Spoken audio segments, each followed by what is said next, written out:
Udało mi się wykonać taką miniaturową roladę z boczku. Cieszy oczy i smakuje wyśmienicie. Zostały mi dwa małe i cienkie kawałki boczku, które włożyłem do szklanego szynkowara. Zapraszam do oglądania, bo w filmie wszystko dokładnie opowiem.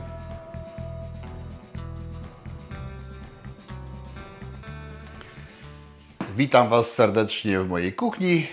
Takie trochę nieplanowe działania, ale jak coś zostanie, to wykorzystać trzeba. W tym przypadku zostało mi troszeczkę boczku. Takie stosunkowo niewielkie kawałki i sobie przypomniałem, że od jakiegoś czasu mam też małe szynkowary szklane i do tego powinno mi się to zmieścić.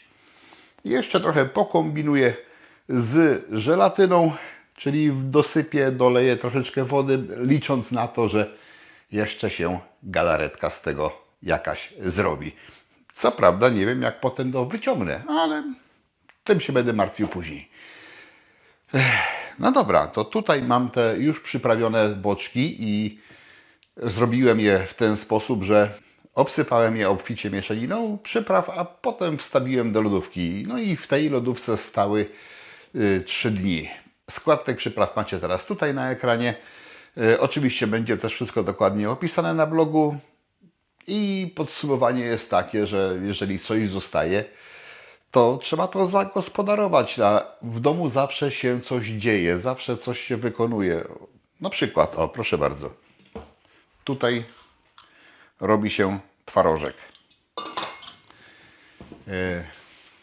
Tak na bieżąco. O.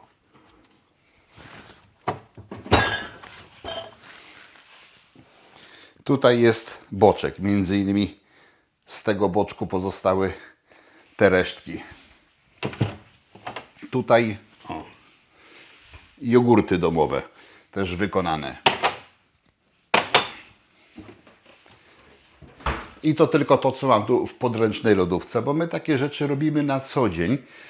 Nie robimy tylko w hurtowych ilościach, bo ja tu nie mam armii ludzi do wykarmienia. Ja mam stosunkowo niewielką rodzinę, ale na bieżące potrzeby robimy. A to, co mi zostało i przyprawiłem, mam teraz tutaj.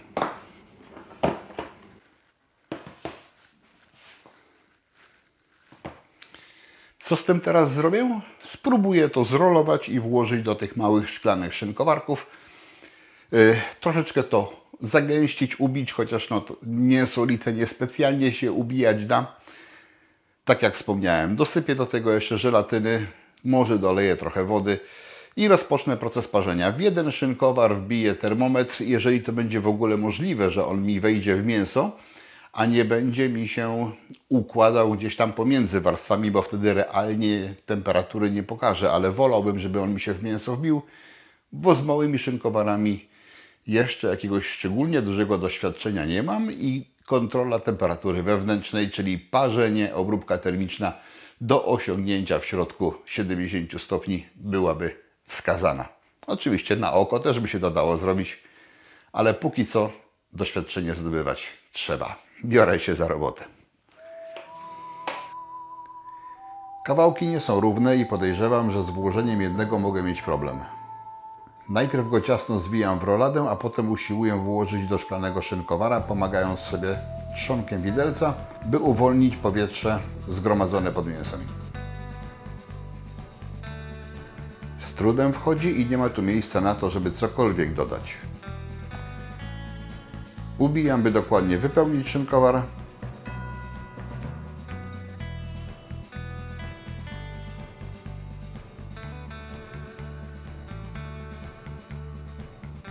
Oczyszczam krawędzie słoika, a następnie zakładam docisk sprężynowy i pokrywę.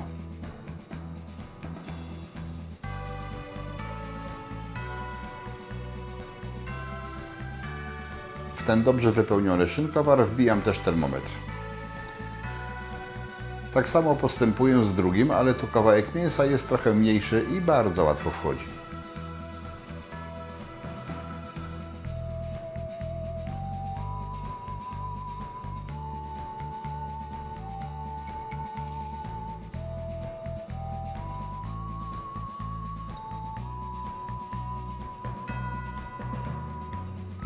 Tu jest też miejsce na dodanie łyżeczki żelatyny i dolanie przygotowanej ostudzonej wody.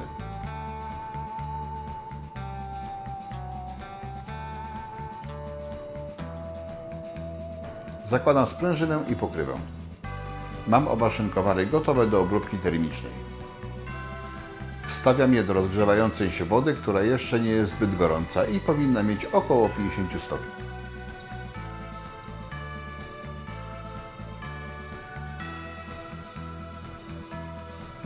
Dalej podnoszę temperaturę wody do 80-85 stopni. Co jakiś czas zaglądam, żeby obserwować temperaturę mięsa w szynkowarze.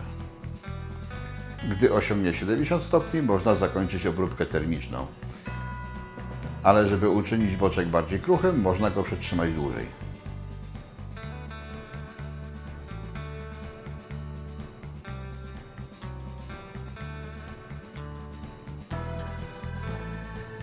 Wyjmuję szynkowary. Tak teraz wyglądają.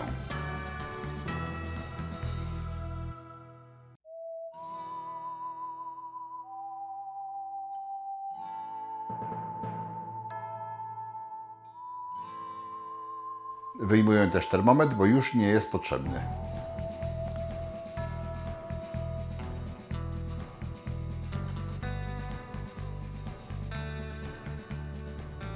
Jeden z szynkowarów otwieram i wyjmuję z niego sprężynę oraz zakładam zwykłą zakrętkę do słoików.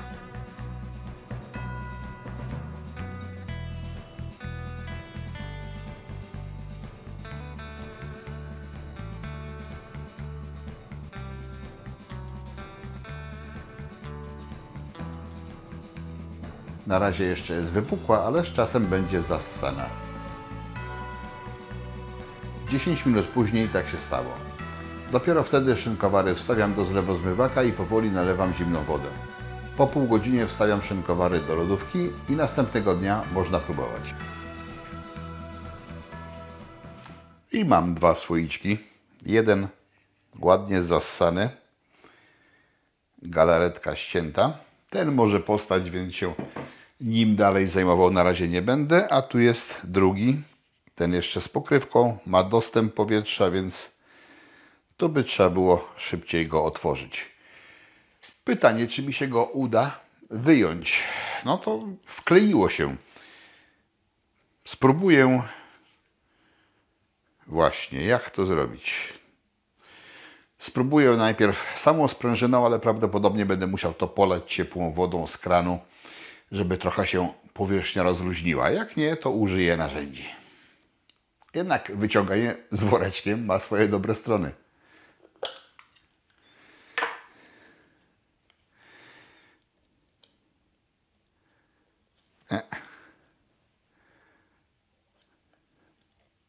Bez szans. Tak to wygląda. Ale już widzę, że ja to po prostu wyrwę. I być może wyrwę także jak to poleję ciepłą wodą, ale spróbuję. Może się uda.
Mam swoją rolatkę z boczku. Nie dało się jej zbyt łatwo wyjąć. Trzeba było trochę nakombinować. Z pewnością niezbędne i konieczne jest rozluźnienie struktury poprzez polanie wody. Ale i tak, tu mi się ładnie, fajna galaretka odjęła, wyciągnąłem. Nie przywarło tak mocno, żebym zdołał całe mięso wyciągnąć. I musiałem sobie radzić narzędziem, czyli widelcem. obrócić w prawo, w lewo, porządnie wbić i wyciągnąć. Da się. Zwłaszcza, że to jest mięsko lite, ale to jest dobre.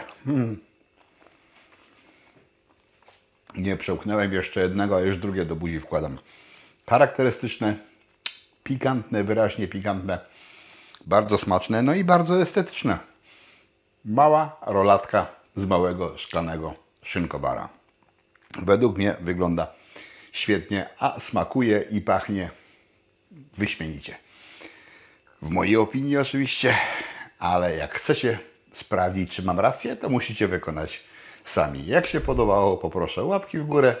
Zapraszam na kolejne odcinki i dajcie znać, co myślicie o tym szynkowarze i o takim z niego wyrobie. Na razie, trzymajcie się, hej, cześć.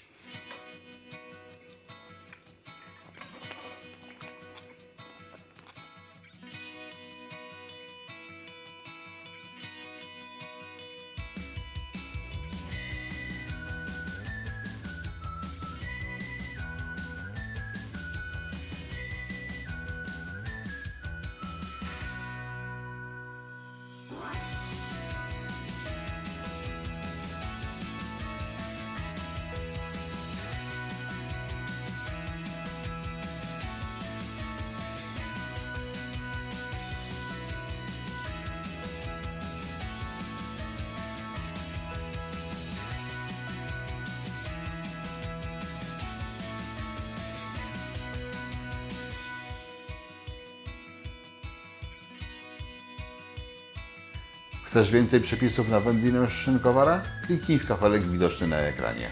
Zapraszam.